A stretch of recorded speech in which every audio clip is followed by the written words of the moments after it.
message on.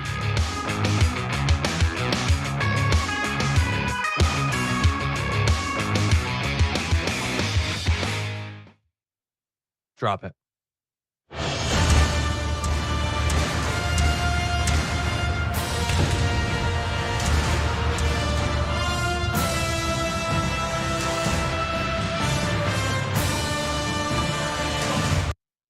Welcome one and all to the power panel here at TYT. Cenk is out, I am here, and we've got something that I don't think we've ever had before. I think this is the first time that we've got Waz, welcome, Ramesh, welcome back, albeit not together in the same room. And I don't know if we've ever had this particular power panel before, but I am excited for it. So thank you to both of you for being here. And especially you, Ramesh, because we got a tech story coming up later on that I'm gonna need your help to sort out the significance of. So we're gonna be leaning on you. I'm licking my chops, man. I'm licking my chops on that one. I'm glad.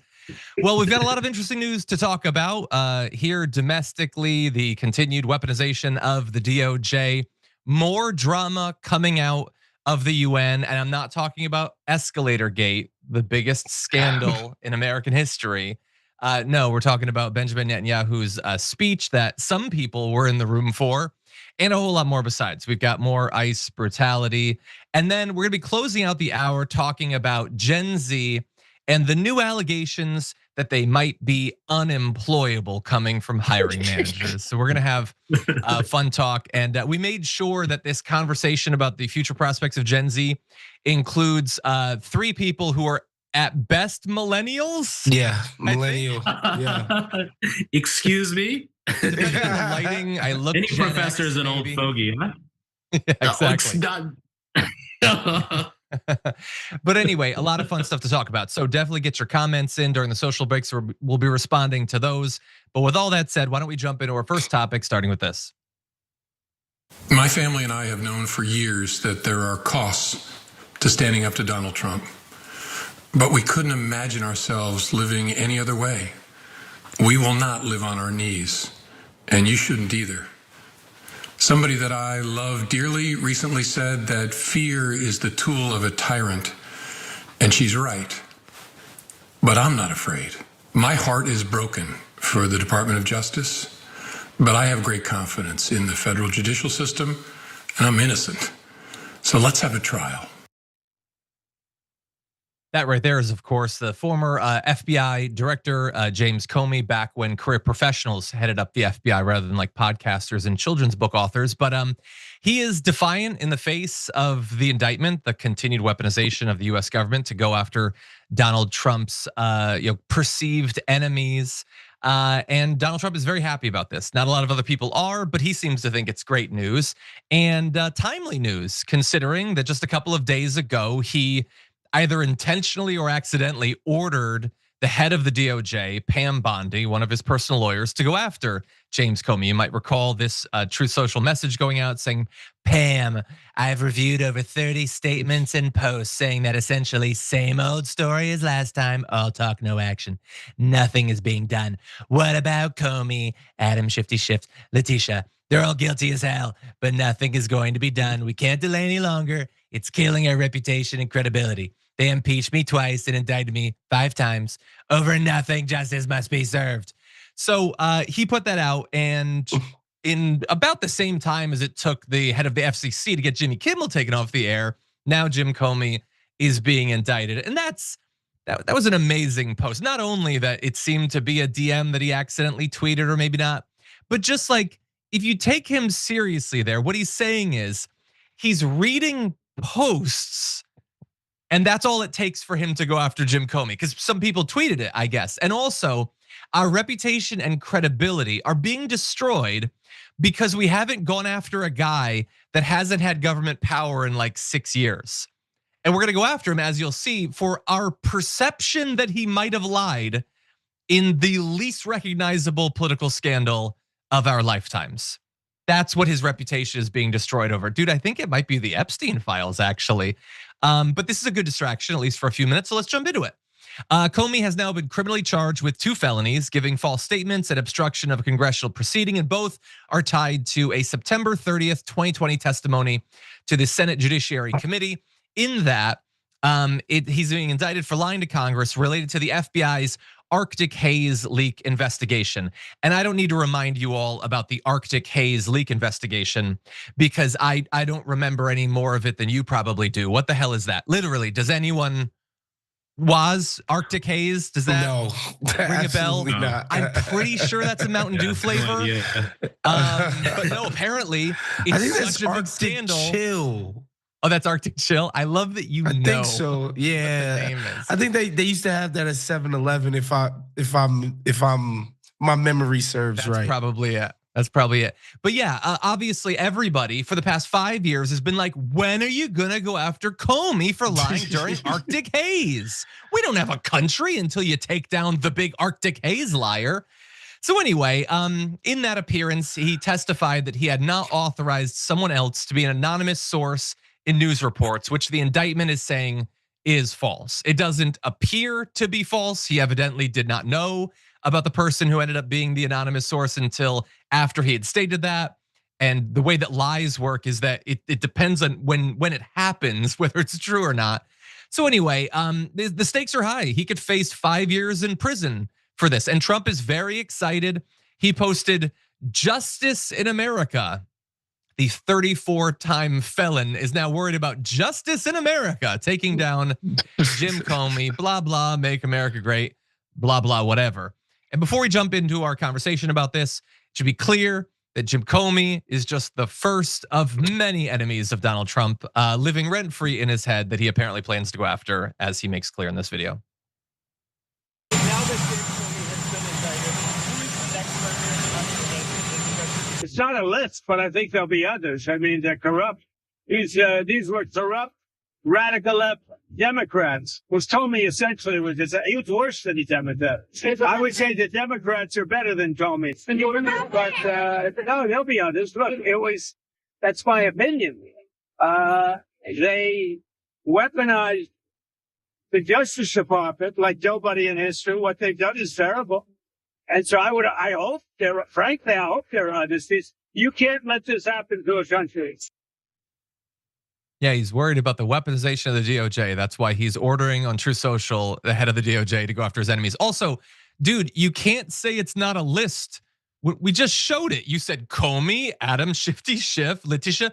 You put it in list form. It's definitely a list. Anyway, we have a lot more on this, but Ramesh, I'm gonna go to you first. What do you think about this? It seems pretty unprecedented. Well, it's like I'm only laughing occasionally because I'm crying inside, but it's also just ultimately something has really set in. I think the last time I was on with you all was a few months ago. And over these last few months, we've seen systematic and effective attacks against pretty much every aspect of our democracy, right? So part of it, on every level, it's been also about instilling fear within us all, right? It's not so much the possibility that all of us at UCLA, for example, could be on a list sent to the administration. Well, it is that possibility. It's just, even though we know only a few people's names may be sent to the administration, right? So systematically, we're seeing these attacks.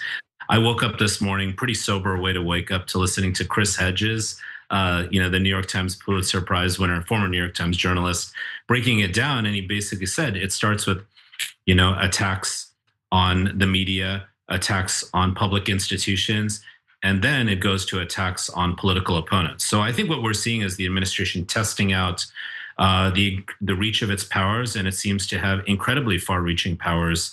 Merely sort of stating various things on social media can create great amounts of action. So we're seeing that. We're seeing a vindictive president who we knew was vindictive, but somehow a significant part of the population isn't willing to really check his power on this. And we have to ask questions about how we even begin to check power. But what is effectively done here is a destruction of any faith in institutions, including the FBI, that many of us progressives are extremely critical and concerned about, right? Because now, no matter how you take it, whether you're supportive of Comey or supportive of the president, or maybe just alienated from the whole process, you question the institutions of justice now. So the big question is how do we push back, and how do we stop this train that's wrecking this country and what's left of our democracy? Was? Yeah, I'm interested to see how this all ends up playing out because, I like you guys share the concern that Trump is essentially using the DOJ as his personal petty patrol, where if he had a past issue with you, no matter how petty, serious, or otherwise it is, he's gonna use the DOJ for recriminations. I do want to say, like, I'm not gonna lie, I don't know about you guys, but I look at James Comey as a bit of a clown. He's done a lot to try to insert himself into the public discourse over the last almost 10 years, starting with the nonsense he did during the Hillary Clinton Donald Trump race, where he dropped the big, the email server and all of that ridiculousness that he did, which I felt like was just to make himself a public spectacle and insert himself into quote unquote history. And then I think his fatal mistake was that he did try to weaponize the FBI against Donald Trump. And some people might say that's justified, which cool. However, now that this guy is in power, he's bucking back on you. And what we're not gonna do is actually like talk about the details of this prosecution, because we know it's a show trial, it's BS. There's really nothing to it. Trump's own DOJ prosecutor quit and Trump appointed this person, and they're like, you're not gonna take this to trial and actually win. And now he's got like an insurance lawyer prosecuting this thing against Comey. I'm just really interested to see how it goes, because there's really no there. So I don't think Trump's gonna actually get this guy to jail for 6 months. But the federal government coming after you with their unlimited resources, man, to defend yourself, even as frivolous as these charges are, it's kind of scary. Not even kind of, it's very scary. Yeah, they could spend as much as they want. The only resource they don't appear to have is like expertise or talent in the legal field. They've got, it's basically just like, it seems crazy to me that like Merrick Garland waited 35 years to investigate Trump for crimes that were committed in the public eye. And people still said that Biden was directing it, even though there's never been any evidence that they even spoke about it. Meanwhile, Donald Trump hires 2 of his former lawyers, one to be the head of the DOJ and one to replace the guy who said we got nothing on Comey. They immediately go after Comey. And that's just cool. And he gets to scream about how we're getting justice right now. It was revealed just a couple days ago that Kash Patel and Pam Bondi are like that whole Tom Homan thing where someone handed him a sack of $50,000. Yeah, we're not gonna investigate that. It doesn't matter, it's our guy, but we're supposed to believe that there's justice. Meanwhile, he's covering up the Epstein files. He won't even meet with the survivors of the sexual predations of his longtime best friend. And we're supposed to believe that he's concerned about justice. It's like the FBI is a shadow of its former self. The DOJ is like, it's a dark mockery of what it used to be. This is a pathetic place that America has found itself in. Ramesh, you want to say something? Well, from the start, John and Waz, it's been like doubling down on how brazen you can be, right? Like I could kill someone right outside on Fifth Avenue and get away with it. I paid off all of you. I remember that very famously, which gave me a little bit of like perverse delight when he said that, when Trump said that back 2016 era. He said that to all the other Republicans. I own you, I own you, I own you, right? So basically, the recipe has been outrage at the seeds of corruption that are part of any elite system of power, including ones that are run by corporatist Democrats for sure, which are they cherry pick how they prosecute and who they prosecute. We all know that well, right? Poor people of color, et cetera, always targets, right? But at the same time, then double down and be super brazen and shameless as a claim of being vindictive on the opposite. I think that's the strategy that I've been seeing. And then the other pattern is just test the waters by doing the testing of the waters, someone like Comey, who, none of us really care that much for, but it's to set a precedent or set an example, roll the troops into LA so other places can be scared. Because it's not so much of the enactment of fascist authoritarianism. It's not the actual actions of it. It's the ways in which it instills fear by setting precedents, right? And that's what I'm seeing going on here. And that's what is totally like scaring the heck out of me. Yeah, look, the invasion of DC is terrible. My fear is that it's just designed to, over the course of the next 12 months, everybody gets used to it. And when they invade a bunch of cities before the election, it just seems like, well, yeah, that's the thing that he does. And they're going after Comey right now. As you said, Comey doesn't have a massive fan base or whatever. But Tulsi Gabbard likes to pop her head up once a month and say, we're going to take down Obama. Like they clearly have higher targets that they want to. Trump has salivated over putting Hillary Clinton in prison for the better part of a decade right now. And so as dark as today is, the future, remember, like Donald Trump got us to this point in less than 1 year, but he is still likely to be president for several years. He's gonna fill that time with something. I'm sure that people like Stephen Miller, Tom Homan, those sorts of people can come up with some terrible further steps to take. But that said, why don't we move ahead a little bit to the future of this case and talk about where we think this might go. Donald Trump greeted the revelation that Comey was being indicted by saying that this would be an easy case. And he's probably right, just not in the way that he means. He implies that it's open and shut, and it is. There's no case. And like, don't take my word for that. I'm not like a lawyer or whatever, which means that I'm probably qualified to serve in the DOJ these days, but you shouldn't take my legal advice.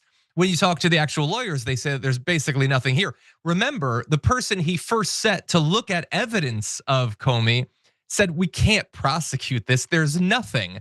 That's not a confidence move.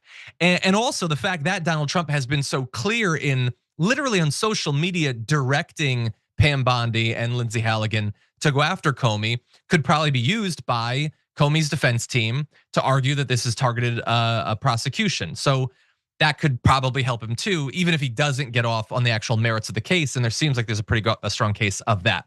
But that said, let's turn to a little bit of the discussion about the future of this case that happened on ABC News last night with Dan Abrams.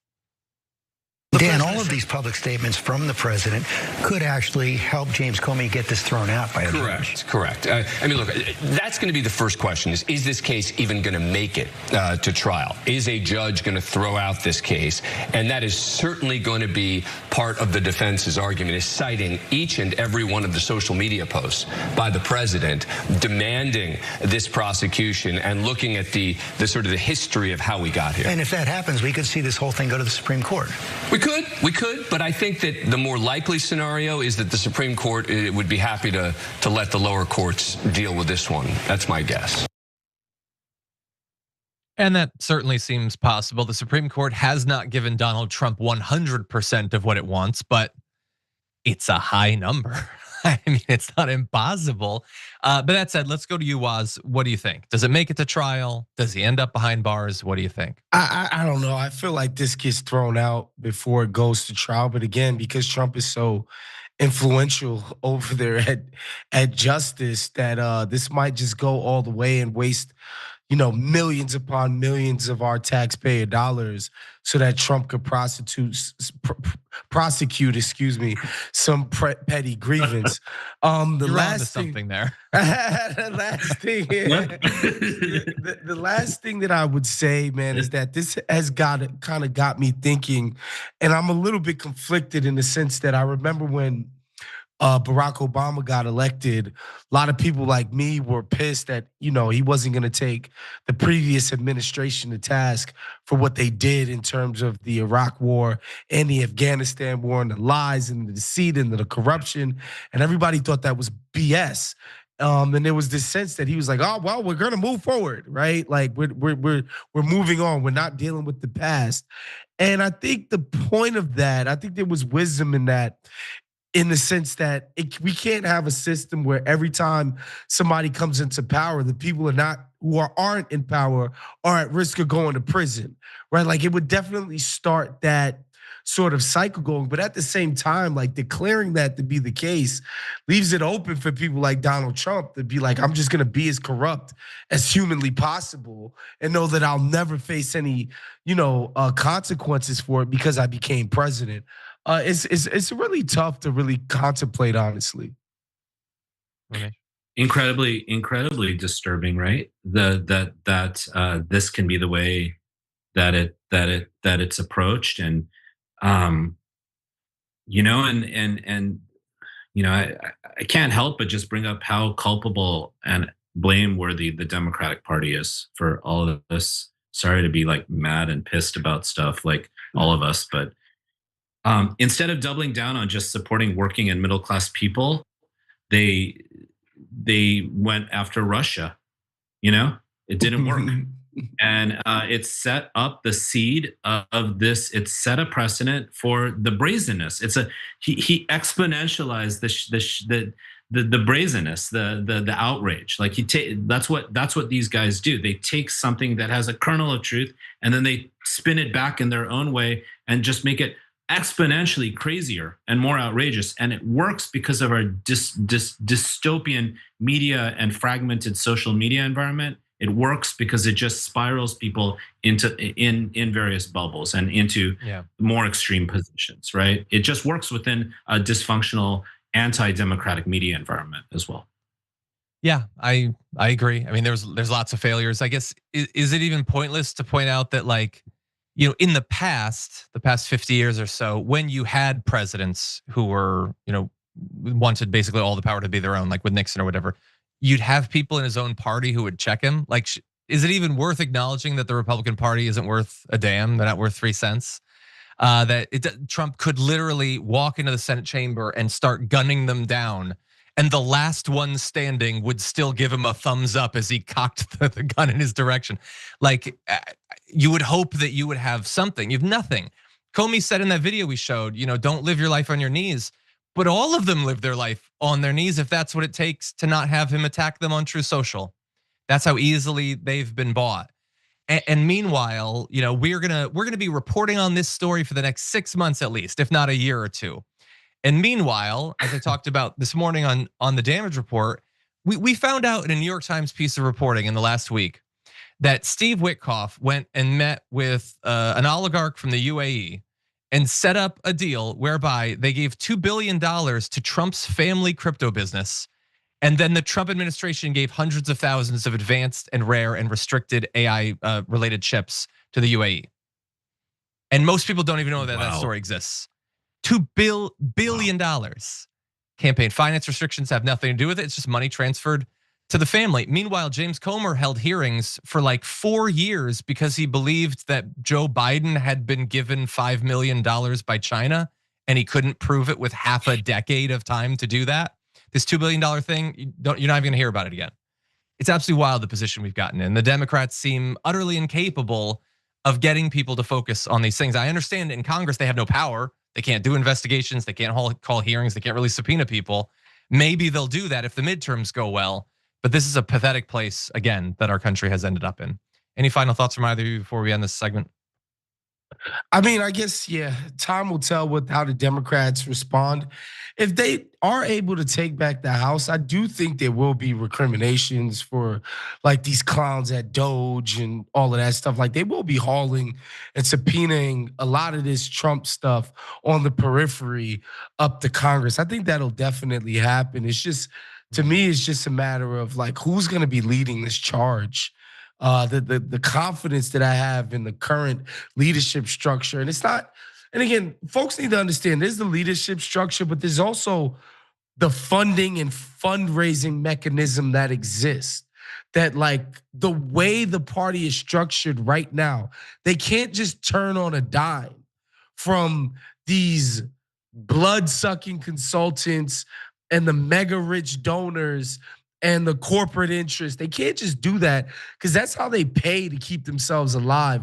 So I'll just be interested to see if these guys ever even grow a spine and, you know, buck up against the moneyed interests that fund the party. I mean, I totally agree. It's like, I mean, you all in the interests are always talking about the distinction between establishment and populist. I would say it's also sort of institutionalist, same old kind of low-level corruption versus insurgents. Trump is an insurgent, even though he's doing the best ever for the wealthiest and most oligarchic ever of any establishment ever, right? But he frames and comes across as an insurgent. There's no democratic insurgents. I mean, of course, there's several, but there are none in major positions of power within the party. And you can see how long it's taken and how, you know, our boy Zoran can't barely get Hakeem Jeffries congressional leader in New York's endorsement. He's an insurgent in the loving, positive way because he brings people together around real affordability issues. And Hochul, Kathy Hochul gave the endorsement, but kept saying the whole darn 2-minute thing, how many times she disagrees with him. Like, what is so disagreeable about someone who has love in his heart, who just wants to bring people together and give them the basics? That should be the Democratic insurgency. But you're right, if they're stuck with this inertia and they don't even know what they stand for, and that you talk down to people and say everything's okay, even though you're suffering, you can't afford anything. Your kids are in student debt. Can't even have kids. You have them eating crappy food. Like, if you talk down to people, they're going to hate you even more than this guy who most people know is lying the whole time, but at least says stuff that matches people's anger. It's just as simple as that. Is any Democrat going to step up and be an insurgent and lead and take them and take it on? Yeah, and I think we need that, but we also need something far broader. As you pointed out, it doesn't matter that for at least 3 presidential cycles now, people have been desperately calling out to not just do things the exact same way they've always been done. And the establishment is never going to just hand that over. Why would they? Chuck Schumer is never going to just step down. He needs to be defeated. Hakeem Jeffries is never just going to become awesome. He's had, all of them have had time. They've been in office for years, decades at this point. It's never going to happen. Definitely not awesome. He's an extremist and a radical, even though he is running away with the race. Despite all of these attacks and the lack of the endorsement, maybe because of that, he's doing so well. AOC polls 20 to 30 points better than Chuck Schumer, but she's a ridiculous radical and Chuck Schumer is very reasonable. It's ridiculous. There needs to be some equivalent of the Tea Party to finally sweep these last dregs.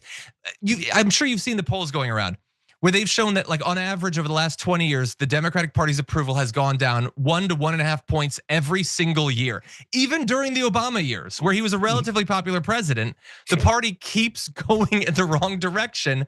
And we keep just putting up basically the same exact presidential candidate every 4 years. And sometimes, in the wake of a pandemic or something, things have become so bad that they'll vote him back in.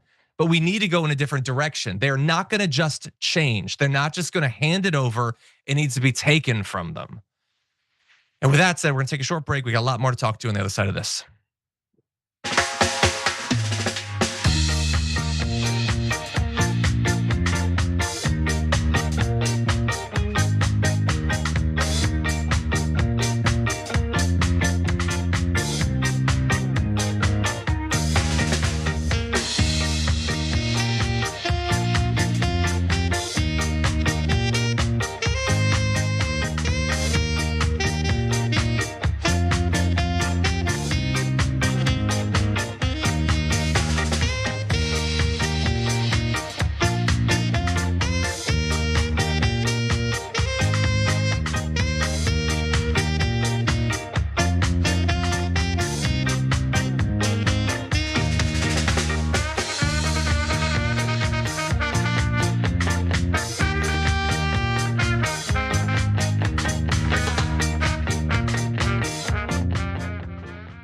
Okay, everybody, let's see what's going on out there. First in the members' comments, Shilven says this, and I agree, the charges will be thrown out, and then the Trump administration will use the fact that the charges were thrown out to go after the deep state judiciary.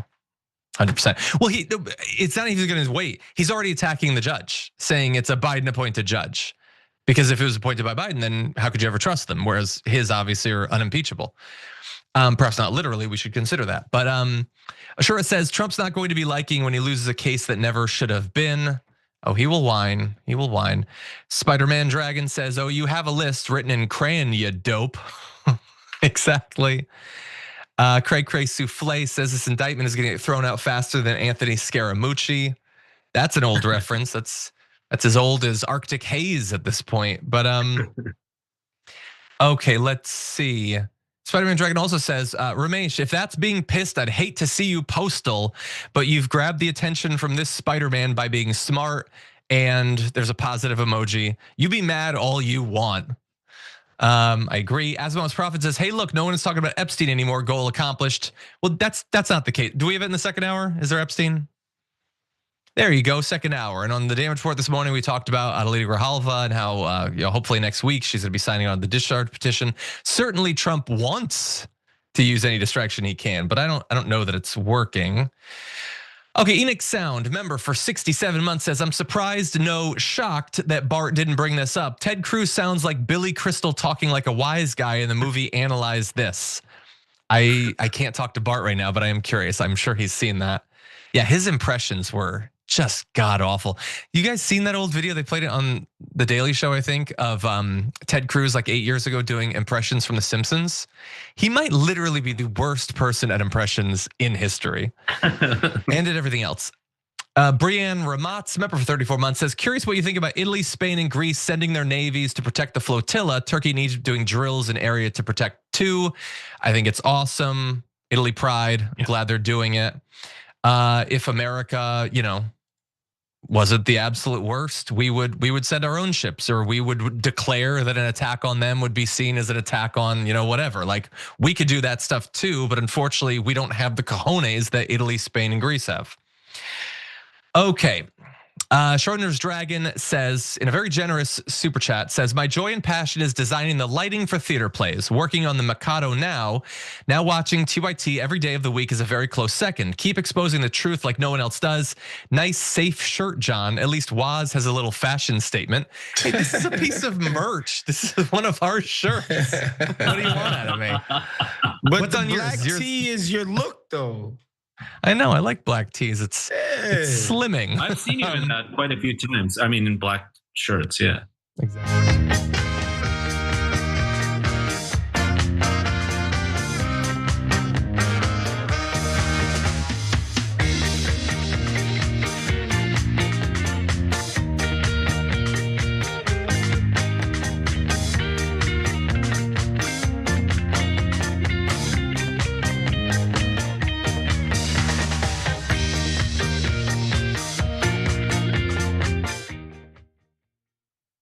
Okay, everybody, welcome back. We got more news starting with this.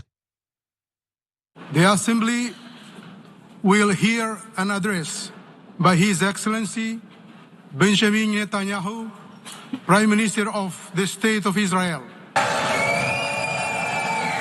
Please order in the hall. Please order in the hall. Please order in the hall.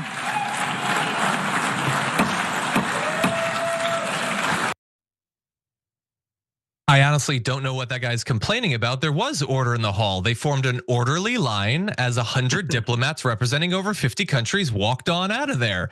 They weren't pushing, they weren't shoving. It wasn't a crowd. They were like, no, I'm not listening to this. Peace out. And then they filed out of the room. And so many in the assembly didn't end up hearing it because most were out. They weren't interested in hearing what Benjamin Netanyahu had to say. But some people in Gaza did hear it because the Israeli intelligence broadcasted into Gaza on loudspeakers placed along the border and even live streamed it to hacked cell phones so that Hamas or the hostages could listen to it. See, they can get a propaganda speech into Gaza. Food is just so much more difficult. I mean, who can figure that? How do you get food over a wall? It's too difficult. Everybody back off of them. But getting to the actual content of the speech, he did what I think most people were expecting he would do in an address like this, making clear that the war is not done anytime soon. Take a look. We're not done yet. The final elements, the final remnants of Hamas are holed up in Gaza City. They vow to repeat the atrocities of October 7th again and again and again, no matter how diminished their forces. That is why Israel must finish the job. That is why we want to do so as fast as possible.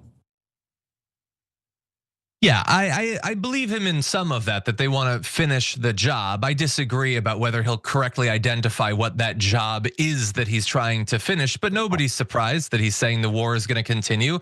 of war. Of course, the war is going to continue. It's going to continue as long as there's a man, woman, or child of Palestinian descent still alive in the world. As long as there's an inch of Gaza that isn't prepped to be bulldozed and turned into a resort, clearly the war is going to continue. He'd word it differently. He's got better PR consultants than I do. But I think most people at this point understand what the point of all of this is, what the point of these speeches are, what the point of the war is. And bear in mind, the context for this is that more and more countries represented in the UN have now voted to acknowledge a Palestinian state and are being very critical of Israel for the war crimes they're committing on a daily basis. And Netanyahu also fit in time to complain about that.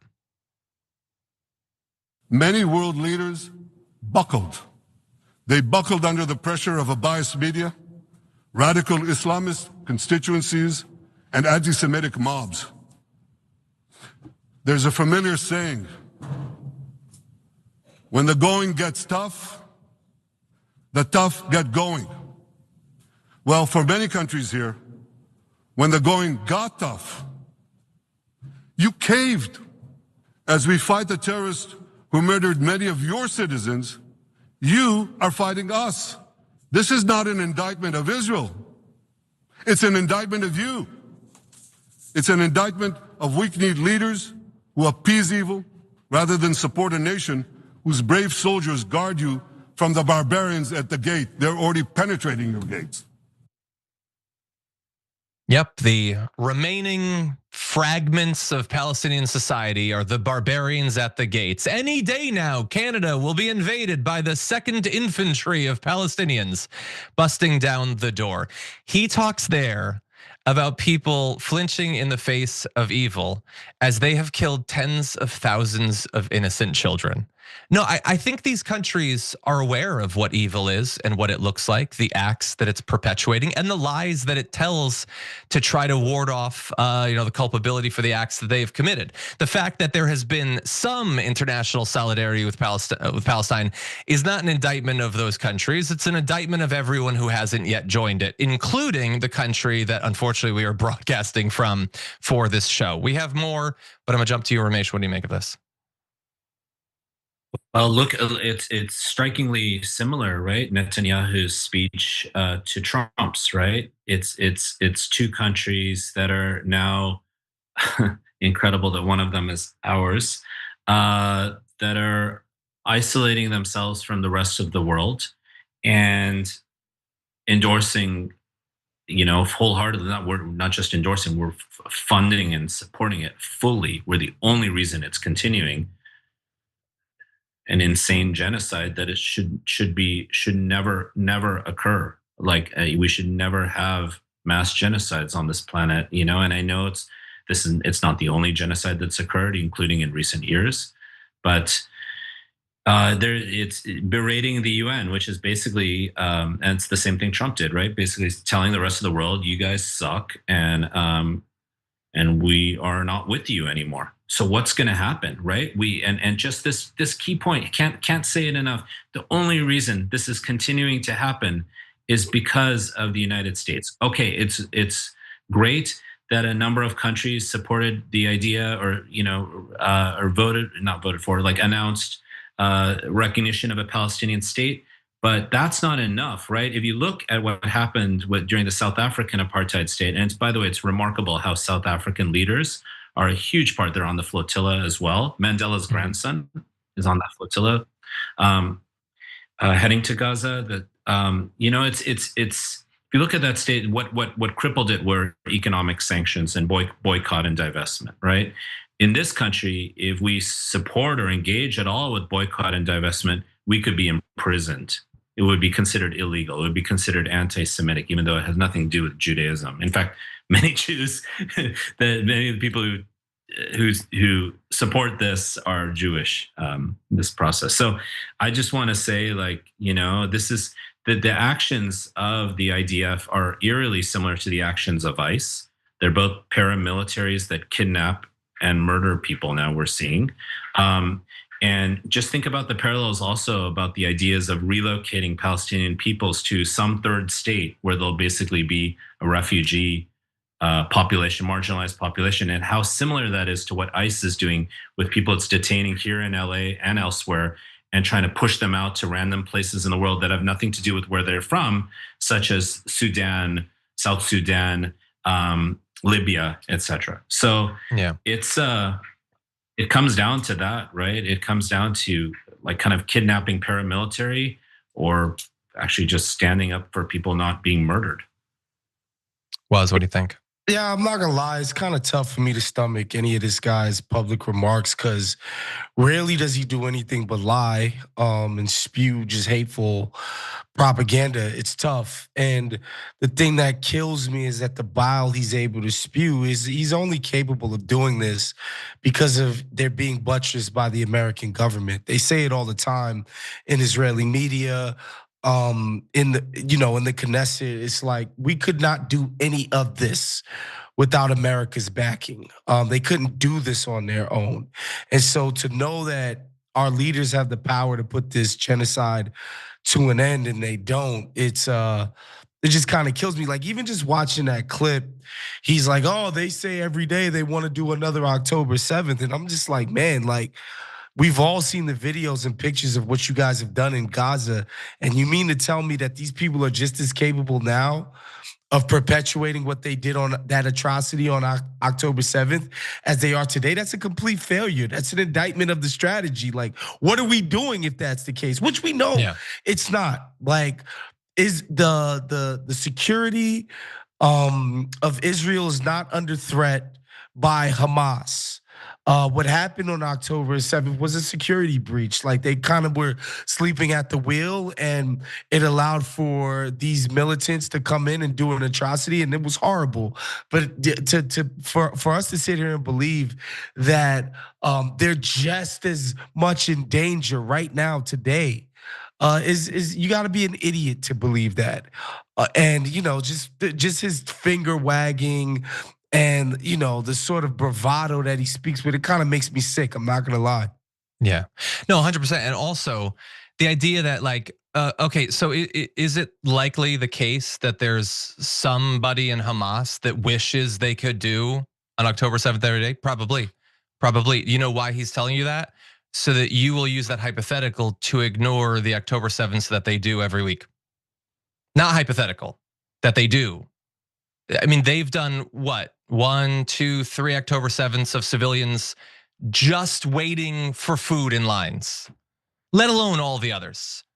And it was tragic. You know what else is tragic? Dropping a building on families, blowing kids apart, setting them on fire. IDF snipers blowing their heads off, blowing their bodies in half, targeting the kids. 82% of those who have died have been civilians. Those are not hypotheticals.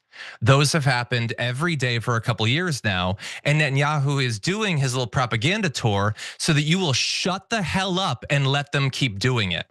So that they can kill the next 100 civilians, the next 1,000 civilians, the next 10,000 civilians, and you'll just shut up about it.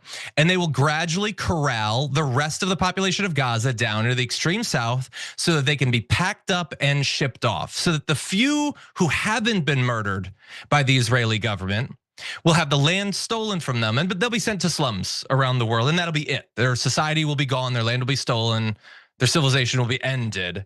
Everybody shut up because of hypotheticals and just let them do an ethnic cleansing, okay? Because some deranged terrorist who imagines insanely that they could ever do anything to Israel, he might want that. So you should just let the worst war crimes on the face of the earth go forward. And not only should you shut up about it, but you should keep paying your taxes so that money could be sent to Israel, the weapons could be sent to Israel so that we can help to perpetuate those war crimes on a daily basis. That is what the point of the speech was. And I apologize for going on a long time. Yeah, I know our audience has heard so much about this already. It's just for me, honestly, when I hear these guys speak in public, let's just like if we carried their logic down the road, right? Like let's just say one of the groups that Israel has declared their mortal enemy, right? Like, okay, our enemy are Hamas. Our enemy are the Houthis in Yemen. Our enemy are Hezbollah. Our enemy are the Iranian nation, right? Let's just say they carried out a strike, okay? that killed hundreds of people, 82% of which were Israeli. The world over, US media, everybody would be like, this is a tragedy. This cannot happen again. We need to, it's all hands on deck to make sure this never goes on again. In fact, we need to treat that country like a pariah nation. They're done. Much less they continuously carried out these attacks over time. And tens of thousands of Israeli children were killed by the Iranian military in what they deemed to be a war. 82% casualty rate. Everybody would condemn this. Everybody would, and rightfully so, would be like, this is some of the most horrible stuff we've ever seen perpetuated in our lives. And yet this guy gets to go with the UN and pretend that he's fighting this just war against this ragtag group of pea shooter having dudes in Palestine. It's just, it's crazy to me. Yeah. And two other quick things, right? Like one is a little ray of hope is I feel like the vast majority of people around the world, perhaps the vast majority of governments around the world, are against this at this point. They know are at an enough is enough point. I hope the vast majority of Israelis are as well. I'm not sure. I know they've had lots of protests, but just think about that, right? The vast majority of people are against this, yet this occurs because of just a few interlinked forces that have such deep amounts of power. And the only other thing I just wanted to add is it's incredible the parallels between this and 9/11, 2001, right? It's just everybody just think about the parallels of this and ask if you want this to occur again and again and again in our world, and whether we can end this time. And just the last thing is, I just think it's really we have to think about how to shift power and how to transform and change this power, because it's not just the aid, John, to the Israeli government. It's our military contractors, including our technology companies, that are taking windfalls off of our taxpayer money that is funding these companies to basically be complicit in mass genocide and surveillance, by the way. So exactly. Let's take a short break.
Okay, everybody, let's see what's going on out there in the super chats. Schroeder's, I think that's Dragon, it's cut off, I apologize. With a very generous super chat saying, what's better on a Friday than Ramation was?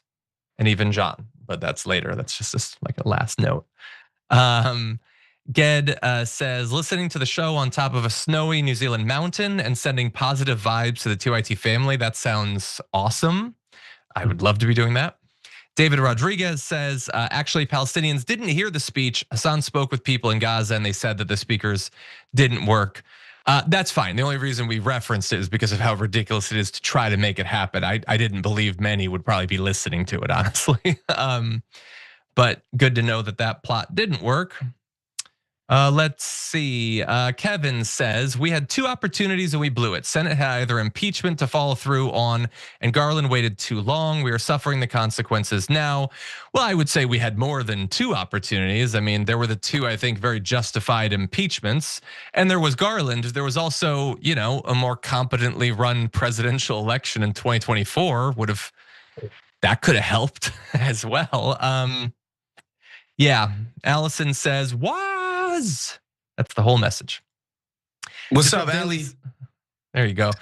Disrupt Daily says, this is vindictive prosecution and will not stand. Probably not. I don't know to what extent he could have it moved to a different judge. We'll see. Maybe Judge Jeanine Pirro. I don't know. American Viking says, did he seriously just try to put blame of Israel's hostility on every other country in the UN? Give me an effing break. Yeah, no, he did all of the standard propaganda tricks that you've heard before, implying that, like, if you acknowledge, the starvation campaign, then that's blood libel. Like, none of this is new. It doesn't seem, if you were trying to win people over, what a massive failure, what a massive waste of time, which leads me to believe that because he's got 1,000 consultants working on this, the goal wasn't actually to win people over. Maybe it was just to project strength, to reassure his backers in the US government that already support him. I don't know. But it's a weird strategy if you're actually trying to help, recover the reputation of your government in Israel. Anyway, and Suspicious Dragon finally says, don't believe your lying eyes and ears, only believe what dear leader is telling you. It's true for him, true for Trump too. There's no inflation, everybody.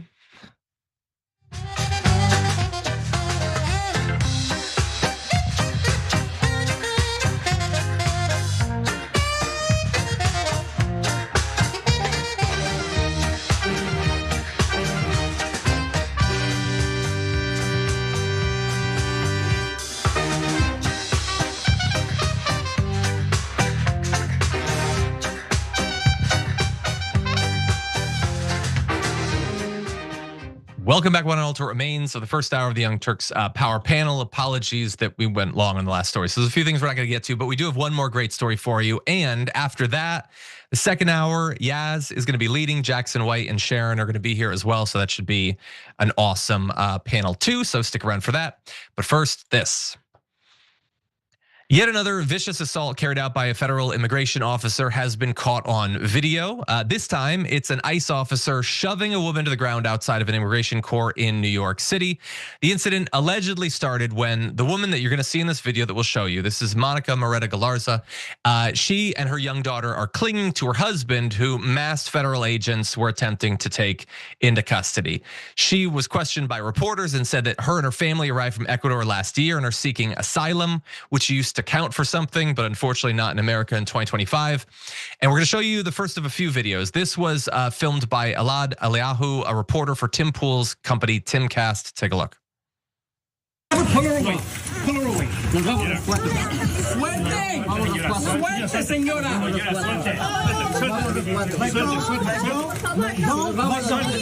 Suelta a la niña. Suelta a la niña. Suelta a la niña. Suelta a la niña. Suelta a la niña. Suelta a la niña. Suelta a la niña. No estoy haciendo nada. Aquí. No estoy haciendo nada.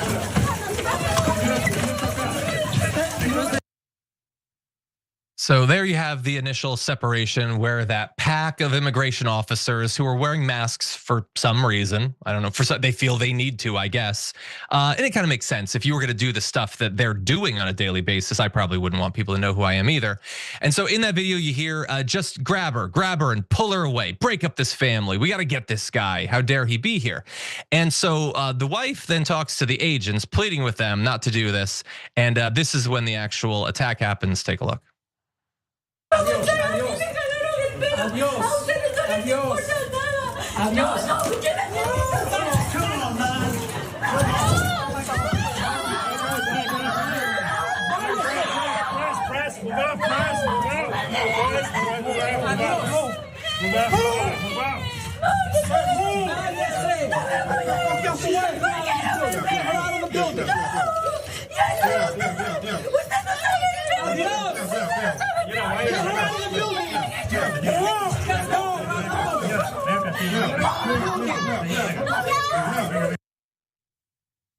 Absolutely disgusting. And I'm sure that guy was telling himself the whole time, I'm a hero.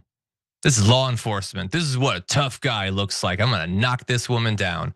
Well, that was one angle. Really quick, Till Ecker is a reporter for ProPublica, captured that same incident from a different angle.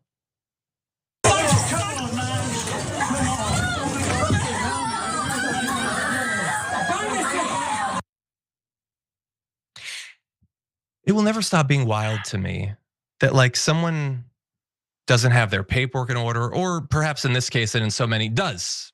You just don't want asylum seekers. And that is such a violation of justice that we should spend hundreds of billions of dollars, flood American cities with masked secret police to stop that. And then meanwhile, you see that video, which is objectively worse than anything that family is being alleged to have done. That guy just assaulted a woman. She had to be sent to the hospital for possible head injuries as a result of that. That guy who barely flinched at an opportunity to assault this woman and did it.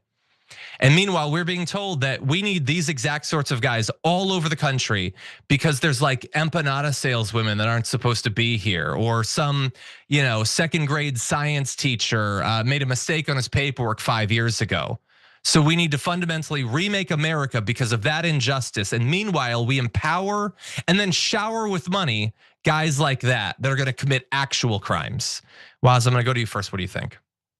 Honestly, I just think about the ICE recruitment poster that I saw a few weeks ago, where basically one of the main pitches is that the police in America have been handcuffed and they're not even allowed to prosecute crimes and go out and make us safe and stop the real criminals. But if you join ICE, there's not gonna be any of that. Again, for me, they're recruiting pitches that. So the people that are coming in, that's appealing to them, that they can go out and manhandle a woman whose husband's about to get deported, who's grieving the loss of her husband. And you could just go out, have no patience, no humanity, no empathy, and assault this lady and basically spear her onto the ground.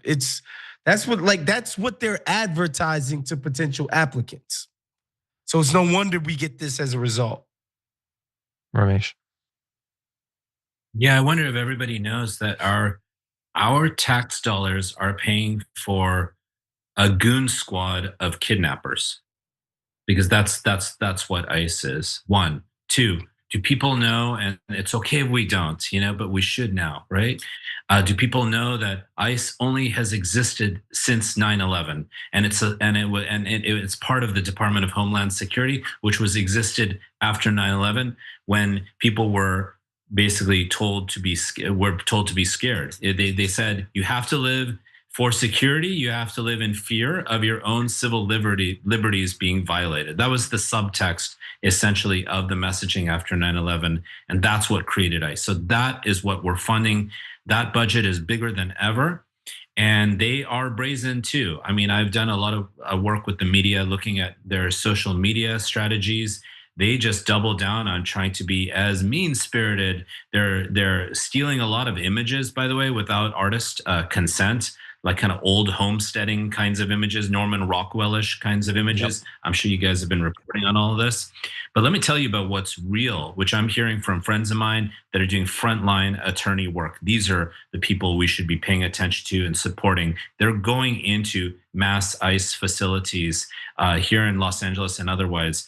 Large numbers of people are being placed into standing room only cells. That people are not being allowed to sleep because there's not enough space for up to 2 weeks. We're talking about innocent women in some cases that are 75 plus years old who are not being allowed to take a shower or change their clothes. This is torture. That's what it is. It's torture. So straight up. And some of them are also are scared, you know what? Because they're being told they might be tossed somewhere into Libya or Sudan, countries they don't even know about. Many of these are Hispanic, Central American, etc. migrants. And I will just say this, I have friends here in my neighborhood where I live who sell mango, who are day laborers. Many of them have legal papers. They're not out at all. They're all scared. They're all scared because it's the power of this fear. So how do we stop this criminal organization? 100%. Yeah, there was a reporting earlier this week about, at the new $500 million a year facility in Florida. They just there's no paperwork for like 600 people or something. Maybe they're there, maybe they're not. Maybe they were sent to Sudan. Maybe they were bashed over the head, thrown in the Everglades. Who knows? To the government, they're not really people. Meanwhile, their budget has been massively increased. ICE's budget is bigger than all but like less than 10 world militaries, I think, at this point. And it is an unaccountable, unidentifiable personal police for Donald Trump. Again, you cannot know who these people are that might assault you, that might sexually assault you in a lockup, might disappear a family member. You don't get to know any of this stuff. And they basically, who are they accountable to? Stephen Miller, Kristi Noem, Donald Trump. That's it, not judges. Not governors. Gavin Newsom just signed that thing saying they're going to have to unmask, and Noem was like, "No, we're not going to do that. We can do literally whatever we want. There are no bounds on our power." And we are just in the beginning of this in this second term. It can only get worse from here on out. Any John, final thoughts, guys? Yeah, just one quick thing, John, and was also is a lot of the money that's going to for those facilities. It's being framed as places to put people being detained by ICE, right? Like immigrants who may not have the correct paperwork, or in many cases do have the correct paperwork, and in some cases are actual citizens being detained, right, or tossed. But I think people should realize those facilities are not just for that. They're meant to instill fear that all of us could be in such facilities. So people again need to recognize the explicit messaging and what it portends, what it's suggesting, from Comey to every other issue we've discussed. Yeah, that's a great point. I mean, there's already been a couple hundred US citizens that have been deported. It doesn't matter if you don't, you could have all your paperwork exactly as it should be. And just combine that with, and we'll end on this dark note. They're constantly talking now about stripping citizenship away from people. Donald Trump is now objectively saying, like, if you protest in the wrong way, if your politics are the wrong sort of politics, you're a domestic terrorist. Like right now, those concentration camps are mostly being filled up with people on their way to be deported. Is that always what they're going to be for? When you combine it with this new anti-left campaign of the Trump administration. Again, I hope that in a couple years' time, this video can be played back and I sound like a hyperbolic fool. But I don't know. I haven't seen a single prediction from before Donald Trump's second term that he hasn't already exceeded at this point. So we'll see. In any event, Ramesh, thank you as always. Great to have you here. Waz as well. Thank you so much. It's been a pleasure, everybody. Thank you for watching. The second hour starts on the other side of this upcoming break. Yaz, Jackson, Sharon will be here, so don't go anywhere. We'll be right back.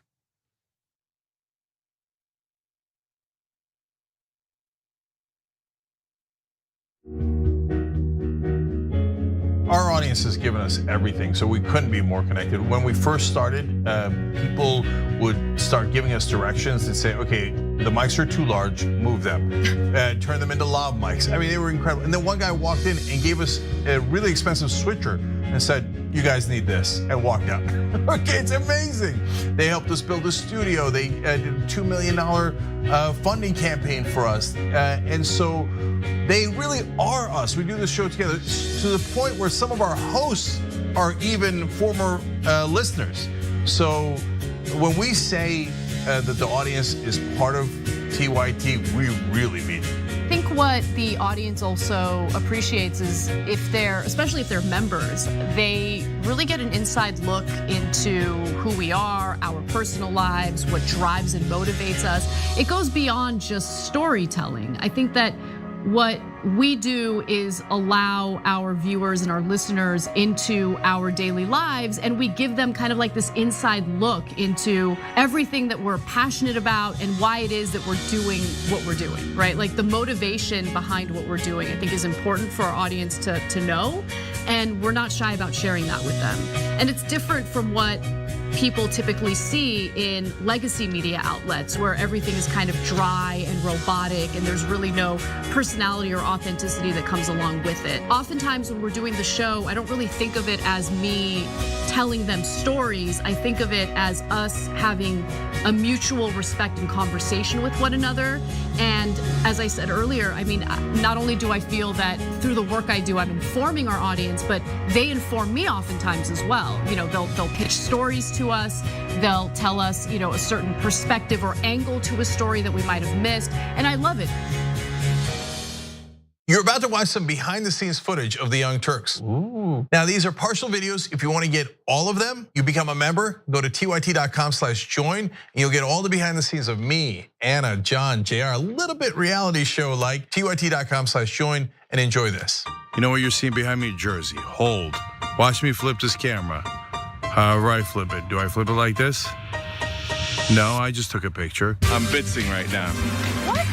Behind the scenes. Oh, okay. For members? I don't have my face on. She doesn't have her face on, folks. Oh, that's JR's ass right there. You can't take 5 minutes off, can you? No, I can't, Johnny Pie. I said it was live stream, but I was lying. It's not a live stream. It's just for members. Bitsy, this is my cat. You know what his name is? Kiki Cat. Animals are innocent. Control room and the insanity is obviously there. Right now, as you can see, I'm directing or tech directing. I'm so happy to be here. This is what like a Labor Day beard looks like for Jank. Man, you're a Young Turks viewer if you recognize me like this. Such a big fan. Oh, thank you. You are the one person in my life I would love to meet. What's going on, guys? This is a Bitsy or a BTS or behind the scenes with Hassan Piker, aka Woke Bay. Oh, hi, I didn't see you there. I have finished my show, The Damage Report, and now I get into a really awkward time of the day. When I'm sitting, the control room is right there. So I can see Bart. And this is the Pittsburgh office, by the way. Referred to often as the boiler room. You see how it's ripped? Is it super unprofessional to wear that at a business meeting? Or am I like cool, rebel? I just finished doing the power panel and I'm fired up. What do you do for TYT? Not a whole lot. If you're frantically tweeting at us that something's broken, thank you, because I'm fixing it. And thank you for being a TYT member. Super last thing, because there's always got to be a super last thing. Oh, that was disastrous. This has been behind the scenes, behind the scenes.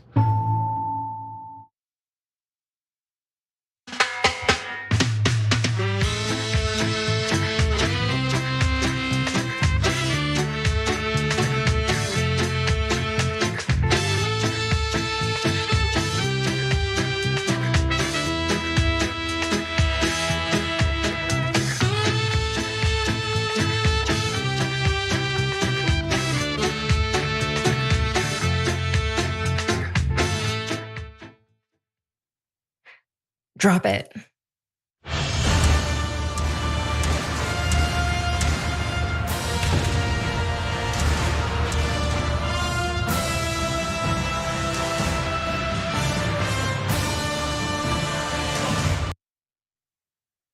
Power panel.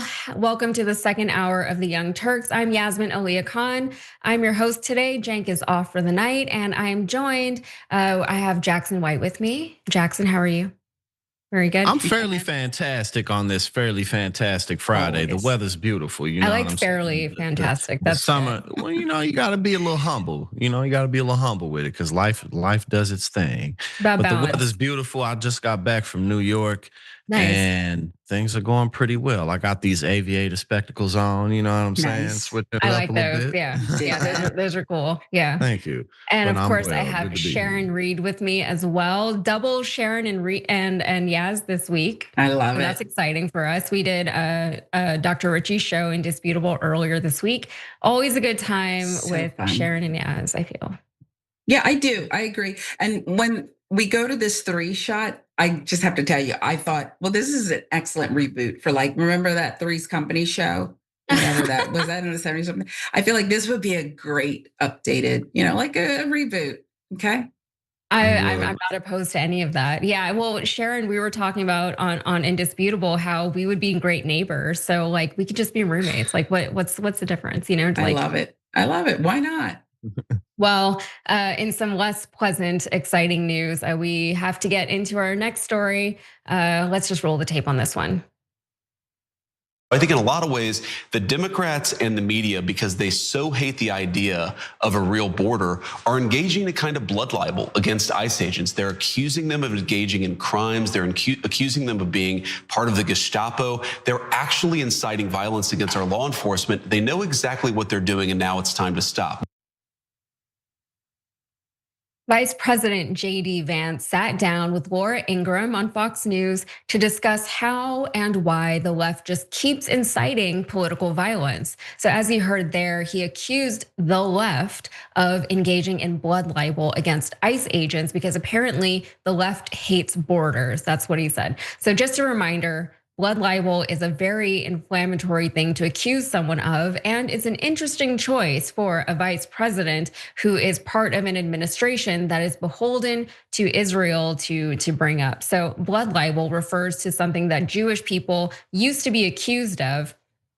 Specifically in the medieval times, it's the alleged act of using the blood of Christians, usually Christian children, in Jewish rituals. So it's a very anti-Semitic term, and it gained some traction recently when Trump invoked the horror of the invisible enemy when he was referring to COVID in April of 2020. So that was said to be an anti-Semitic dog whistle at the time.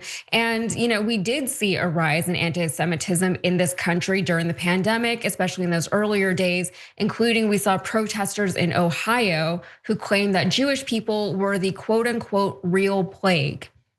So Trump used the term a second time just 2 days after he used it the first time in April 2020, saying that the country had a great chance for an economic bounce back, quote, when the invisible enemy is gone. So maybe he was talking about COVID, but also maybe not COVID. So Trump and Republicans have been accused of engaging in blood libel repeatedly throughout the years, specifically anytime they try to blame a problem on any one particular group of people, like the immigrants, or even more narrow groups of immigrants, like, for example, the Venezuelans or the Haitians.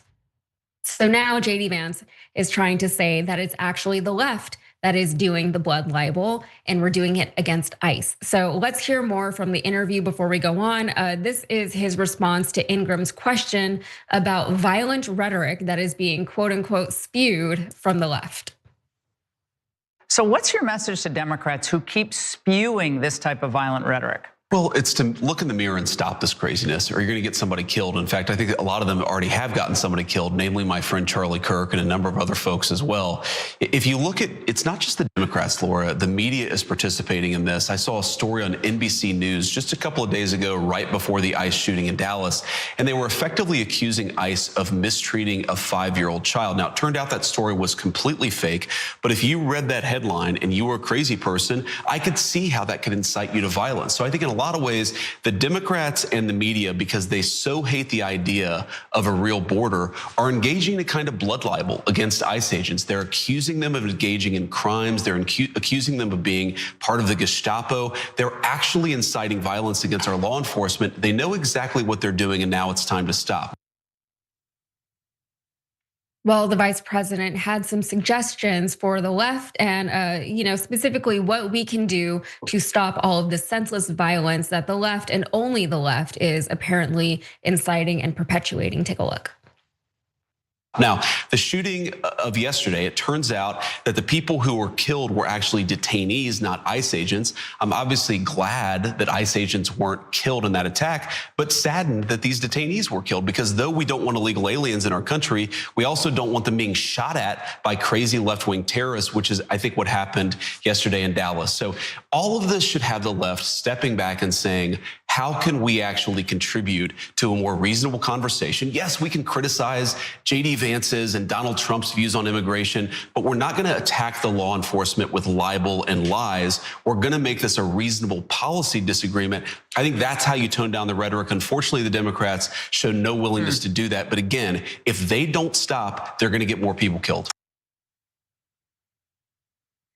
All right, so that was very accusatory, which is interesting because he's saying that the left, because of the things that we're saying and the rhetoric that we are allegedly directing at these various individuals, that's the reason why there's all this violence. But then he's saying, like, you need to stop or else something's going to happen and more people are going to die and it's going to be the left's fault. And I think that's a very dangerous thing for the vice president, no less, to preempt to the nation, right? Jackson, I want to start with you on this one. we're hearing a lot of this rhetoric coming from the Trump administration, from people like the president and the vice president, from the talking heads on Fox News, and generally on right-wing social media, things like that. And they're saying the left is so violent, they are inciting violence, they love the violence, they love to see it, they're celebrating violence whenever it's happening. But at the same time, we're seeing that, on the right, they accuse the left of inciting Charlie Kirk's assassination, his murder, before they had any idea who the shooter was. And a lot of people were saying that's weird that you called them out before you even knew who the shooter was, including people on the right were saying that was weird. Whenever we had this more recent shooting in Dallas at the ICE facility, there were some very sketchy things that came out that came directly from the FBI director when he was just tweeting things that probably you shouldn't be tweeting to the public in the middle of an ongoing active investigation. But people on both sides of the political aisle and the political ideological aisle were saying that's a little sketchy too. So things are just not quite adding up. And I wonder, it's hard to gauge how prevalent these ideas are whenever you're looking and in certain corners of the internet. You can get stuck in one corner and it seems one way, but then you get lost in another corner and you're like, oh no, these people really are buying everything that they're putting out there. So I was just wondering, Jackson, what have you been picking up as far as, is this rhetoric sticking the way that the Trump administration really seems to want it to stick? I don't think so. And the reason I don't think that it is because at the end of the day, things like the economy are continuously getting worse, and things that people can't ignore in their everyday lives are continuing to spiral. So, for instance, like tariffs and inflation, wholesale vegetable prices up, the price of beef, coffee, different types of imported goods being up, millions of people potentially about to lose their access to SNAP benefits. The system completely changing. Like people who had work requirements, they used to only go up. They used to be from ages 18 to 54. Now it goes up to 64. Every month, people who get SNAP benefits can deduct their utility costs from that. Now you can no longer deduct your internet expenses. Veterans are no longer excluded from work requirements. Homeless people are no longer excluded. Oh, and look, the Department of Agriculture, they're not gonna do like basically their every quarter they count like how many people are hungry and have good access to food. They're stopping that report. So while they're beefing up this rhetoric about, oh, look at the left, at the end of the day, people are going to notice that their groceries are more expensive. They're going to notice that they don't have access to as many of the benefits that they previously did. Now, I'm not saying that this rhetoric has absolutely no impact whatsoever. But at the same time, you can look at things like Trump's approval rate going down, and Democrats have been winning in special elections pretty consistently. So I think those types of things speak volumes as well. Yeah, what do you think, Sharon? Look, I think we have to just keep telling the truth when other people aren't. And that includes, in this case, the vice president. Blood libel is a anti-Semitic conspiracy theory.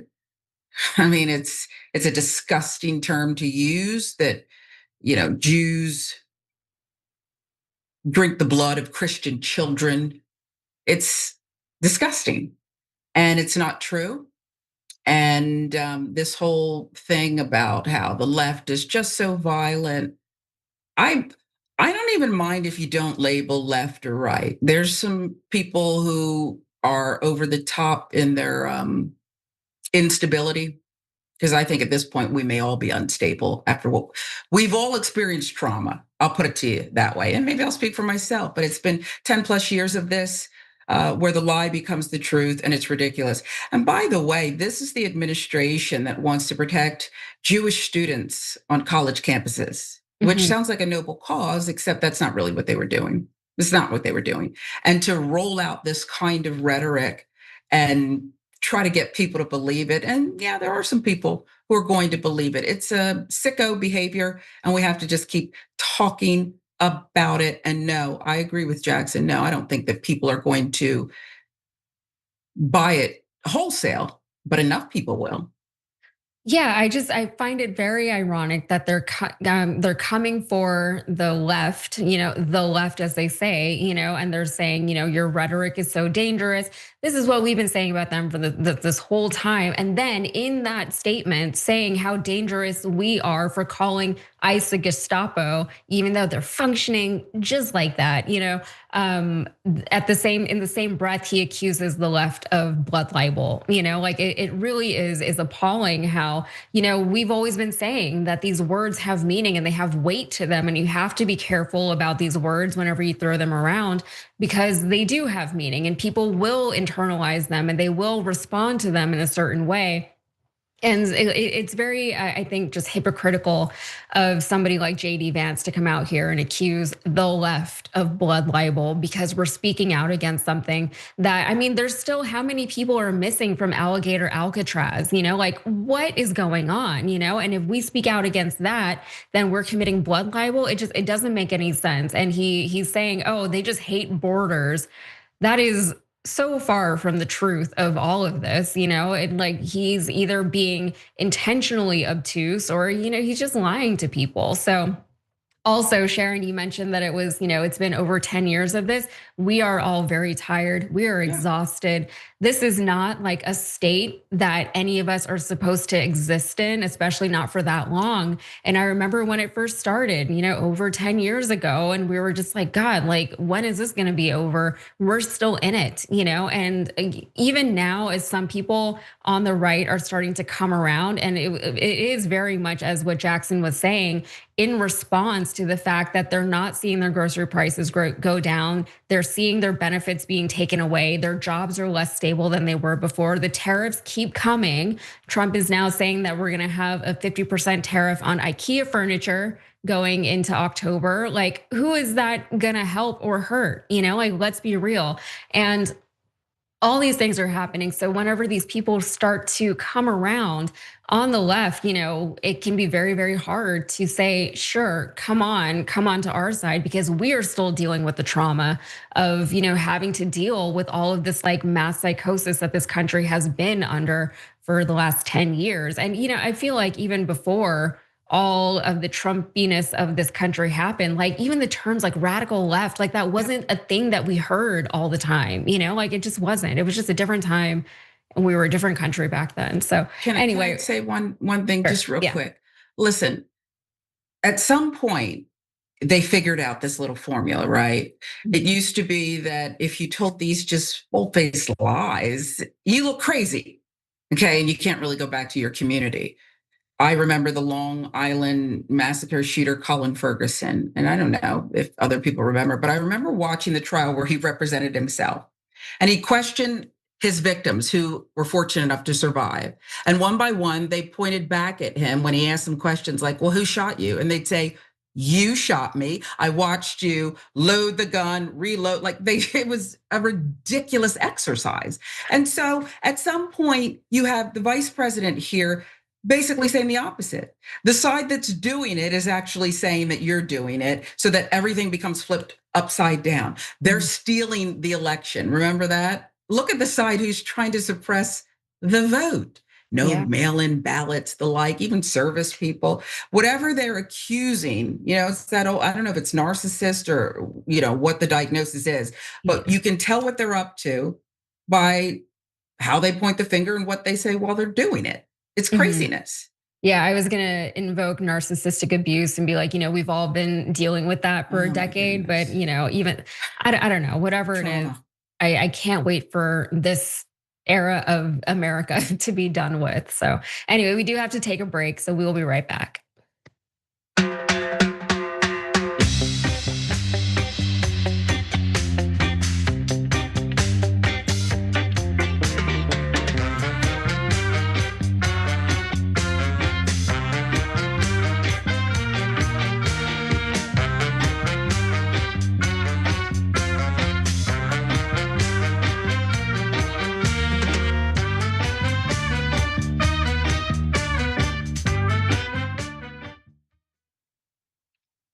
Hey everybody, welcome to the social break. We have some of your comments here. Let's see. Let's start with over on tyt.com. We have some members' comments. Cray Cray Souffle says, loving the specs, Snackson.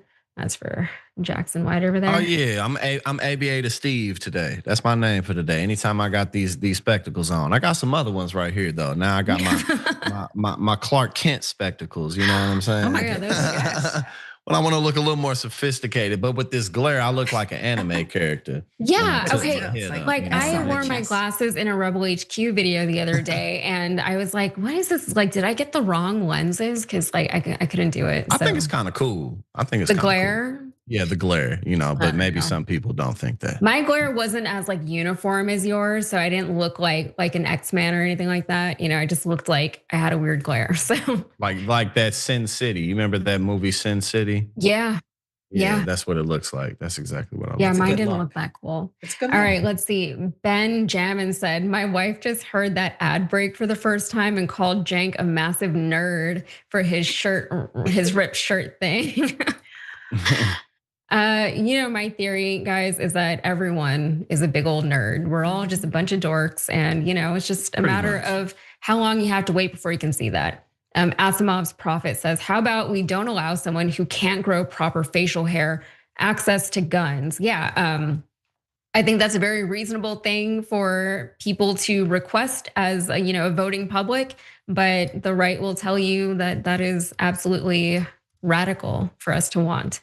And Embedded Dude says Vance isn't as stupid as he pretends. He has learned that stupid rhetoric sells. He's a sellout. Yeah, absolutely. No, I agree with that 100%, especially because his views were so different prior to all of this. He's the most obvious sellout probably that we've seen in a very, very long time. He's incredibly hollow.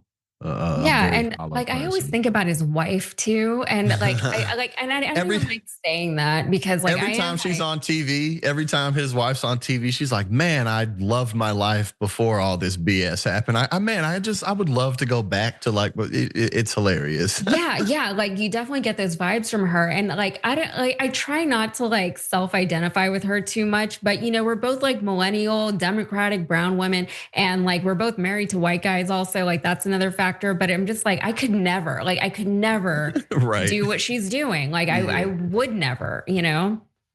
All right, sure. Let's see over on Twitch. Oh, Avenger Dragon 89 says, I actually caught that episode of Indisputable with Sharon and I during a panic attack, and it kept me out of the ER. Thanks, by the way. You're welcome. I'm so glad that, I don't know, that show is like so stressful sometimes. And then let's see, we have Cosmic Architect says, again, calling them illegal like there is some property and calling them alien like they're not human and from this planet. Stop dehumanizing immigrants, JD. Yeah, you would think that he would be better about that. But it's like what the other commenter was saying, like he knows what he's doing and he knows how to rile up the base, and he's getting a lot of support right now, it seems, from the very, very MAGA loyal. We'll be right back.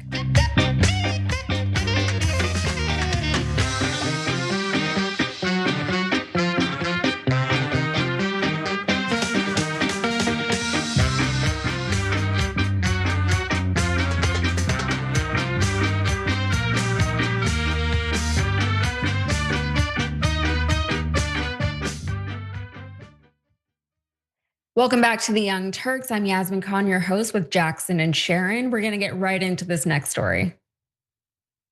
We need to start now shaping the future. It means supporting our Democratic nominee in New York City's mayoral race, Zohran Mamdani. Yet, many Democratic members of the Senate and House representing New York have stayed on the sidelines. That kind of spineless politics is what people are sick of. They need to get behind him and get behind him now. Senator Chris Van Hollen of Maryland has proven himself to be one of the few lawmakers willing to call out the wimpiness of the Democratic Party. And he has done so yet again in a new interview with the Washington Post.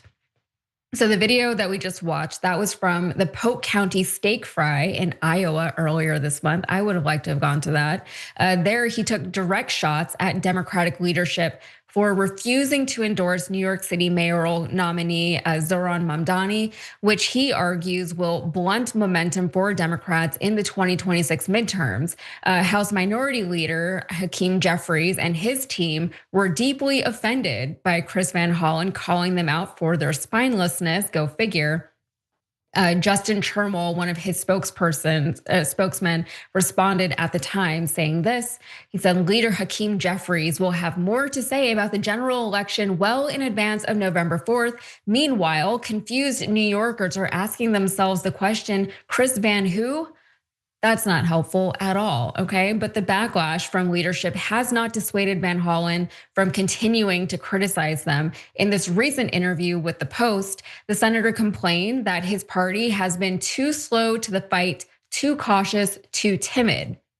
He has ignored some pollsters who urged Democrats to focus relentlessly on politically safe kitchen table issues like inflation, while sidestepping trickier ones like illegal immigration.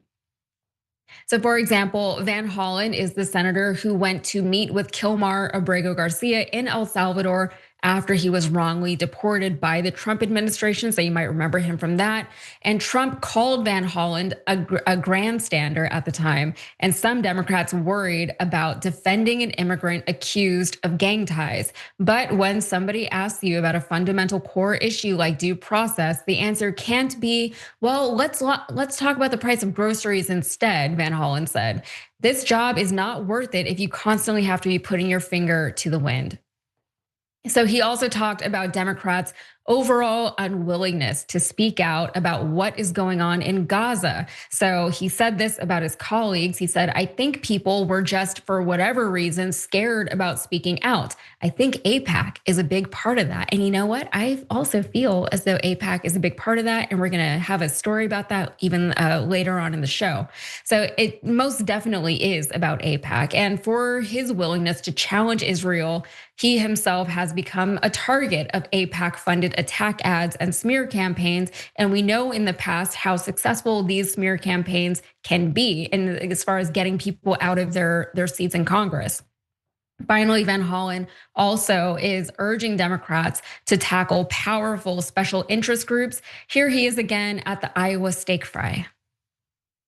I believe we, the Democratic Party, we've drifted. Too often we have come under the sway of powerful moneyed interests at the expense of working people.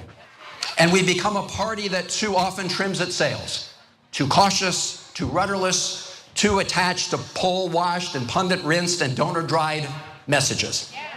What comes out of the wash is all bleached and blow-dried. We also need to stop deluding ourselves that the problem is all about messaging or volume or style.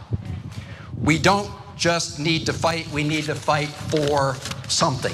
We must be ready, as FDR was, to directly take on powerful special interests, whether they be big oil, big pharma, big tech, big AI, big banks, Wall Street, or other powerful interests who are calling too many of the shots in Washington. In the interview with The Post, he decried the party's failure to close a controversial tax loophole that benefits private equity when they were in power. To counter the Republicans' massive tax cut package, he plans to introduce a bill that would levy a surtax on people making more than $1 million a year. That tax, which would be incrementally phased in, would pay for permanent tax relief for the working class.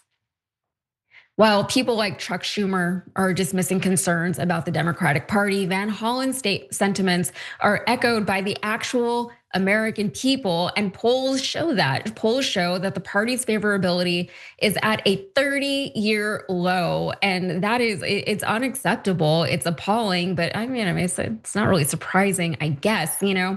And it's true. You have the people like Chuck Schumer.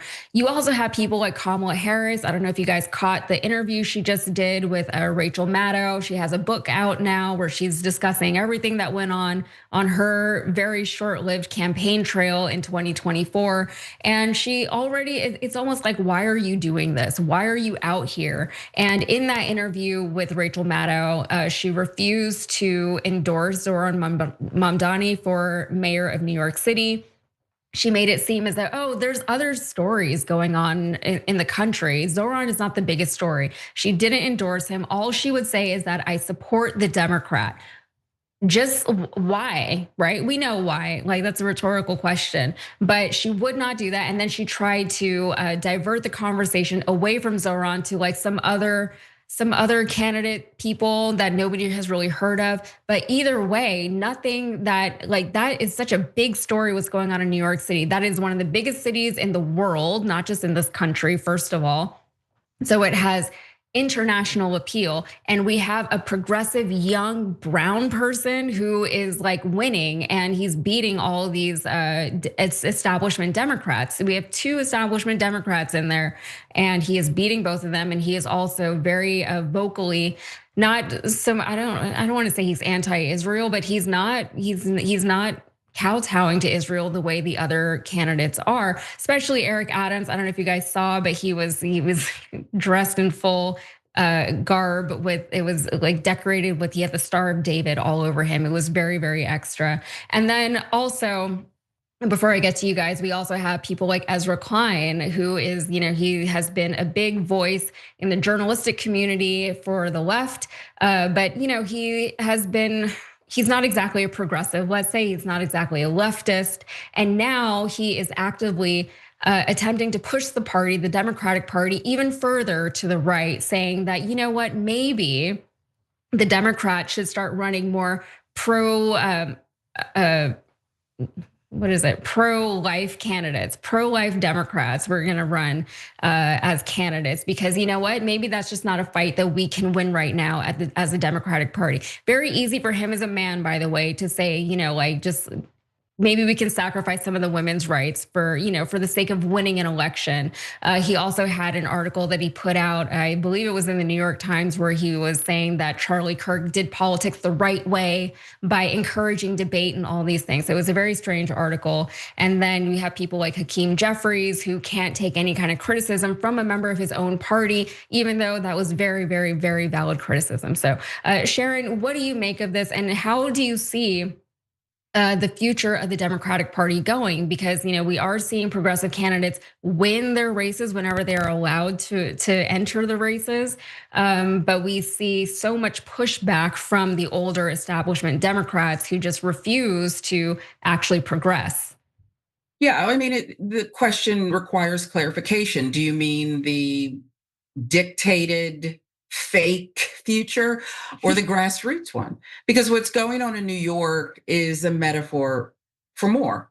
The mayoral candidate who is playing to huge crowds, who won the primary without really even spending money, just this enormous effort, this enormous outreach, the social media that hit and resonated, the TikToks. I mean, he gets it.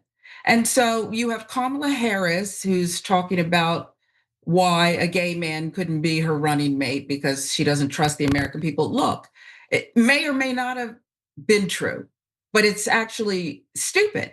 You're running against this dictator reality star who's going big and nasty and evil, and you're playing it safe because of money and politics. And so they can't support this young man. They can't support Mamdani because he is about taking money out of politics. He's telling people, don't send me money. Let's just get out there and do this thing. AOC was lucky that she got a speaking role at the Democratic National Convention. I would love to go behind the scenes and see what was told to her. You better toe this line. And I'm not suggesting that she's the type that's going to capitulate, but that was the only way she was going to be able to speak. And we know what went on behind the scenes when someone just wanted to shout out support for Palestinian people and denounce the terror that's going on in Gaza. We saw what happened there. Silence, get out. So this is a fake party. And perhaps it's always been, and I sound naive, but they were fake when they anointed Hillary Clinton. It's her turn. And as much as, some people may hate to admit it, the 44th president, Barack Obama, was part of that as the leader of the party, saying, Joe, you sit out. And I'm not suggesting that was the answer, but just deciding who's going to win this thing, silencing Bernie. The whole thing is just, you're never going to survive this by just sitting on the sidelines and taking money. But that's what they're going to continue to do. One other thing, Hakeem Jeffries and the stupid mean letter that they sent to the president, he didn't even read it, by the way. I can assure you, he didn't even read it. And today the headline is that Hakeem Jeffries is saying, don't you think it's strange? In all the 10 years, he's never met the president. So you're not actually the minority leader, Nancy Pelosi is. But don't you think it's weird that he's never mentioned my name? What are you talking about? What are you doing for the people? And what are you doing to energize people? Or are you keeping people like David Hogg out of leadership positions? Because that's what it seems like. Yeah. What are your thoughts, Jackson? So, I mean, really my entire life, all 33 years I've been here, I got here when Bill Clinton became president. And really all through that time, the Democratic establishment at large hasn't really had to change or challenge their branding, and they haven't much had to change or challenge their approach up until really Donald Trump came into office, and then everything became about being anti-Trump, about Trump's bad, we're better, and that has been the strategy to win elections ever since then. Now, it is historic, it is traditional that the opposing party or the party not in power typically takes back the House. And as I stated in the last story, Democrats have been overperforming in the polls, especially in recent special elections. But that's not strong enough to have any type of sustainability. Now, the good thing about Mamdani winning in New York is it shows that we are at a time where progressives, in fact, do have much more of a likelihood and an opportunity to take the reins within the Democratic Party. We have an opportunity to get a lot better candidates elected. One of the reasons being that so many of these people Nancy Pelosi's running again. She's 84, I believe. And all of these people like Nancy Pelosi, Chuck Schumer, they rode a sugar high, that new Democrat, Bill Clinton wave, and they were popular. But now their way of doing things just isn't on top of the fact that they're literally they're like 90 years old. So I think that there's a lot of reason for us to be hopeful. And for us to take advantage of the fact that if Mamdani can not just win, but win handily in New York, then I think that we can have a lot more of that going into the midterms and beyond. Yeah, I mean, it's so interesting because it almost feels like, why are we even listening to people like Pelosi and Chuck Schumer and even Hakeem Jeffries anymore? Like, just push them out, just if we can just get our people in, then we wouldn't have to worry about them anymore. And the reality is that there is going to be some turnover that's going to have to naturally occur at some point. And I think at that point, we are going to be looking at a very, very different Democratic Party going forward. The only thing is, on the progressive side of the Democratic Party, we do get a little bit impatient because the nature of being a progressive is looking ahead. So we've already been talking about these things that the rest of the country is only now starting to even consider, let alone embrace. We've been talking about these things for years, right? We've been trying to tell people there's a better way, you deserve these things, blah, blah, blah, healthcare, UBI, whatever. And these are only now, entering into these mainstream conversations. But the Democratic Party, which is supposed to be the liberal party, they're getting more conservative, first of all. And then the Republican Party, which is supposed to be conservative, they're getting just flat out regressive, right? They're just going back, not even a few decades, they're going back to the 1940s, it seems like, with some of the things that they're trying to implement, if not further back, as we've seen, sometimes even to the 1800s. So it is very stressful. Hopefully this is just a thing where over time it'll play out and it will naturally remedy itself. But in the meantime, we still have to deal with people like Kamala Harris, like even Obama, and now Ezra Klein, very disappointing. Maybe not surprising again from him, but let's just stop. Could you stop? All right, we gotta take a break. We'll be right back.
Hey, welcome to the social break. We're gonna take a look at some of your comments over here. Let's see. Let me start over on Twitch. Let's see. Dev0094 says they're not going to learn. They're going to continue doing their little Hunger Game-esque fundraisers. I assume you're talking about the Democrats, and they're really going to fight whatever is naturally happening within the party, naturally happening within the country even. They're really going to fight against it because like the money is just so good. And speaking of the money, Jessica Ray 500 says, so who are the paid actors of the radical left that Trump keeps talking about? Clearly Trump and his team are paying people because they keep pointing at the left. Yeah, whatever they say is happening on the left is probably exactly what they are doing. If there's a paid gig out there, let me know. You know, I'm sure plenty of us would be happy to get paid to just do all the stuff that we're already doing.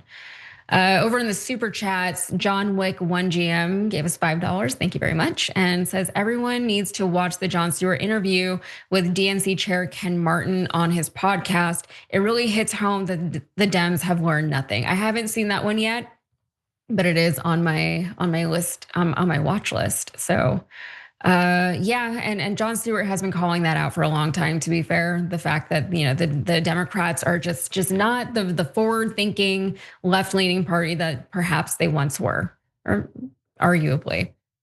Let's see, over on TYT, Solidarity Works as my Maryland senator does the right thing again. That's in reference to Van Hollen. It must be so nice to have a senator who can speak out on your behalf and look out for their people and their constituents. I live in Texas, so you know who my senators are, especially the one. It's just anytime my senators are mentioned, it's always very, very disappointing and like gives me a tummy ache. Nerd Ferguson says, what's wrong with being a nerd? Absolutely nothing. I love a nerd. I married a nerd. I'm kind of a nerd. We're all nerds. Everyone is a nerd. You know what I mean? Like none of us are. And now cool. we live in a time where it's just more acceptable. They call it the Great Shift or something like that. Back in the day. I always thought it was weird though. Yeah. I always thought it was weird how like people would get made fun of for being smart. Really, like you're obviously a very insecure bully if you're mad at me for being smarter than you. Let's see. Mr. Kitty says I'm.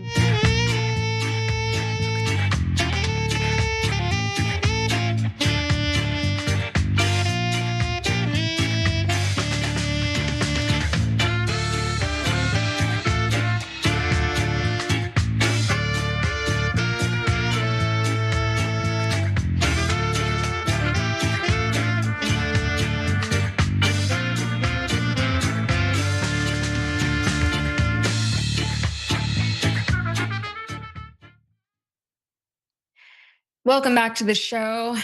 We have one more story that we're going to try and squeeze in for you guys before we get to the bonus episode. So let's get right to it. Remembering your oath to tell the truth, did you ever tell Donald Trump his name is in the files? I have never spoken to President Trump about the Epstein files. Well, according to the Wall Street Journal, FBI Director Kash Patel has just lied. That exchange took place during a House Judiciary Committee hearing a little over a week ago. So what did he say that wasn't true exactly? Well, according to a new report, Patel and others at the FBI wanted to release a statement explaining why they were dropping the Epstein matter, according to administration officials, and repeatedly pushed White House officials to release it over the long July 4th weekend. DOJ officials joined the discussions. Patel discussed it with Trump, who approved a plan to release the statement. That was the now infamous statement that claimed that the Justice Department had not found an incriminating client list. So thanks to this Wall Street Journal article, we've learned more about the Trump administration's disastrous handling of the Epstein saga. We've also gained new insight into why Trump is so desperate to keep anyone from talking about this story. So the reporting says that Trump has told aides he was worried some of his friends might be mentioned in the files. Trump told aides he couldn't understand why people were so obsessed with the deceased financier and sex offender, according to people familiar with his comments. People don't understand. that Palm Beach in the 90s was just a different time. So Attorney General Pam Bondi kicked off the Trump administration's long series of mistakes by claiming that she had the Epstein client list on her desk. So officials in the West Wing were flummoxed. What document was Bondi talking about? And then shortly after Bondi's announcement, a team at the Bureau pulled an all-nighter to assemble some Epstein materials into thick binders stamped with the Justice Department seal and titled the Epstein Files Phase 1, implying there were more phases to come. FBI officials said the Justice Department had asked the FBI to assemble the binders, but didn't say what they would be used for.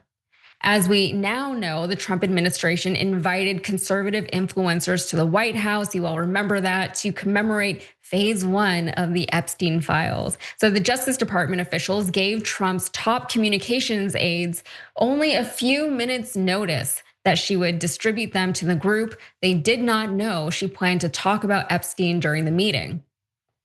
But the catch was that most of the information in the files was already publicly available. And afterwards, Bondi was told by the top White House officials that she should be taking attention away from the issue, not drawing attention to it.